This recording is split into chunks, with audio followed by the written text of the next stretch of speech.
Welcome back for part 2 of the January 29th Trips and Traps. Andy Serling, Eric Donovan, and we're going to do 3 more races from last week at Aqueduct. 3 more races, and while the last segment kind of featured horses or, positions where a horse was down inside, saving ground, getting the patient ride, and outside horses making the premature moves that cost them. Well, this segment kind of a little bit different. We're going to take a look at a couple of different horses. The first race we'll take a look at a maiden claiming race from January 24th. It was race number 6, 16,000 maiden claimers going 6 furlongs, 4-year-olds and up. We're looking at the 9 horse here, CHAYSEN Alex, who gets off to a bad break. Yeah, no question. CHAYSEN Alex actually sort of interesting, and keep an eye there in the green silks, a little purple there. He stumbles badly to start, drops back, and really loses all chance in there, but has a tough trip after this and doesn't run badly. Yeah, CHAYSEN Alex will be left in last position here after this break and try to make a little bit of a move to get in contention down the backstretch. It wasn't a huge move where the horseman you see horses make a gigantic brush up to be maybe 3rd or 4th in this situation here. Nice steady gain here. I think the rider did a good job on CHAYSEN Alex from after the slow break. That was Jeffrey Sanchez. Getting into some kind of decent position here, but where are you going to be? You're stuck outside. You're in the 4-path here. Things aren't shaping up well going into the turn. Yeah, you almost wonder if he's thinking at this point, how am I going to win anyway, considering what's happening? Also, remember, the horse who wins this race, My Money, wires the field. So you had a race where nobody closed in here. Basically, the horse who finishes second, I think, is the one who's sitting 4th right now. He got a pretty good trip angling out here after sitting inside. CHAYSEN Alex is chasing all the way wide there. Every reason to completely give it up, and really never does, and finishes an okay 4th. Yeah, I think CHAYSEN Alex says it might be okay moving forward. This was his 2nd start in a row, and for a maiden claiming 16,000 at the bottom. He also had trouble coming out of the gate on January 11th in his last start as well. So you know what? Maybe if this horse breaks cleanly, he'll have a better shot. What do you think about him going long? If they try to stretch him out, would you be inclined to bet him? Or I don't know. I have to see the kind of spot he's in. You want him to be in a situation where he maybe can dictate the pace going long, but he has had trouble in both of his starts. Last time, I think, was off a little bit of a layoff the time before. He didn't get out of the gate that well, but also was stuck down the inside, never in the clear. I was on the fence how he ran, but after watching him in this race, I think he probably ran better than I thought the first time, so I thought he ran well here. If he gets in against this group the next time, he's going to meet a similar bunch of horses, and I think CHAYSEN Alex will be better than them.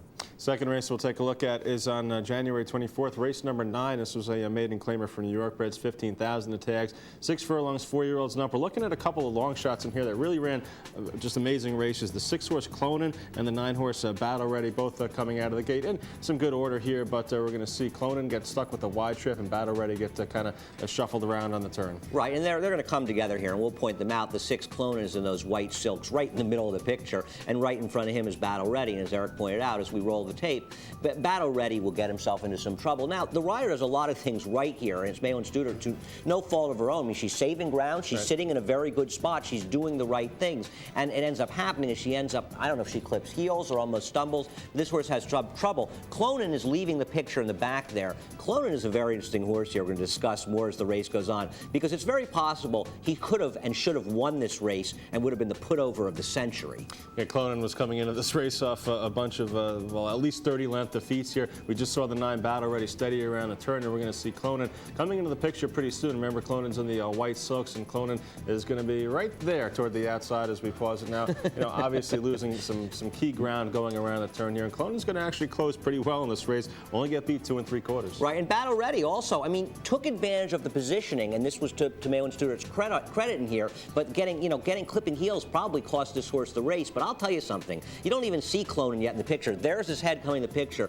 Clonin's PPs, he debuted last March at Gulfstream in a maiden special weight, was eased behind Keep Laughing, a stakes winner ended up being for Kieran, then ran a 1.16 the turf at Gulfstream, then ran 6 furlongs back in May at Belmont on the turf, and is now coming back the first start and going on 8 months here. And Clonin should have won this race, an inexperienced 7-pound bug rider, and Clonin is out in the middle of the track there and back, and of course you'll be able to see Battle Ready get in some trouble shortly. Yeah, Battle Ready's in on the rail now, the number 9 horse with the red cap, and about the 2-path there, and we see Clonin now highlighted in the back, Battle Ready more toward the front of the position here. There's Battle Ready as the circle moves on to Battle Ready, and you're going to see, Battle Ready and jockey Maitland Studer have to steady here, clipping heels. Just things got tight in there a little bit there, so Battle Ready loses some position at that point in the race, and I think when the head-on shot rather goes more toward the stretch, you're going to see Clonin get back in the picture once again. You can see how wide he is. There's Clonin out in the blue cap coming about 8 or 9 wide into the stretch. Yeah, I think Clonan should have won. You know, I don't want to take anything away from the winner of the race, because the winner of this race actually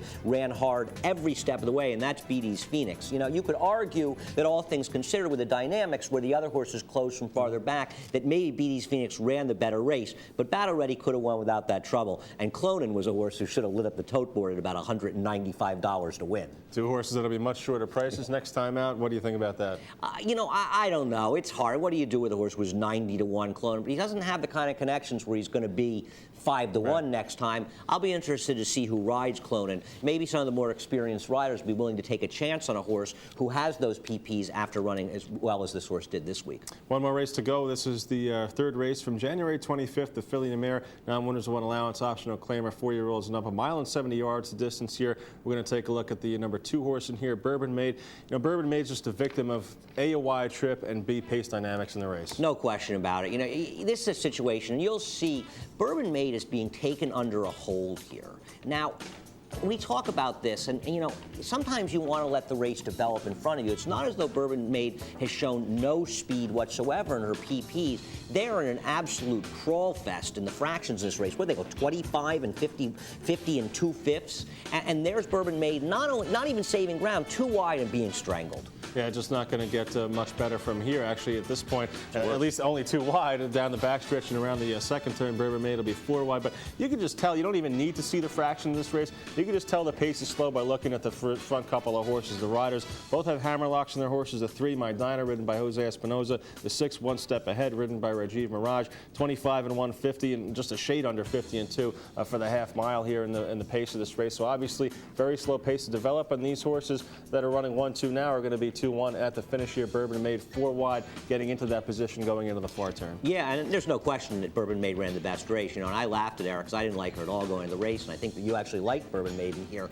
But here she is caught 4 wide, so she's 4 wide chasing behind this stagger fest here. She had the 2 post, and this is where she ends up in this race. You have to almost say to yourself, how did this happen? Yeah, you have to go back to the start when Bourbon MAID was taken back and, you know, put outside the 1 horse there. So Bourbon MAID ends up 4 wide now going around this turn, while obviously the 2 front runners, My Dinah and One Step Ahead, have plenty left for the stretch run.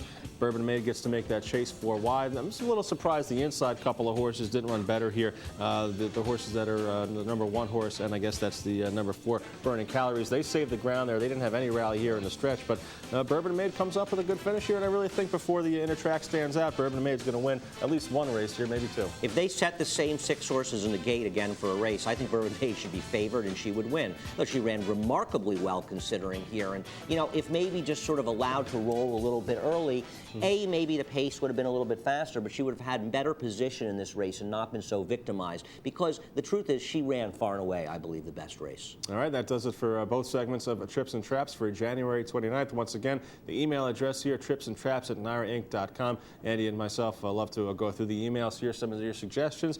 Certainly some valid suggestions and valid points have been coming through throughout the segments from many of our fans, so keep up the emails, and that does it for another week of Trips and Traps. And we'll see you next week.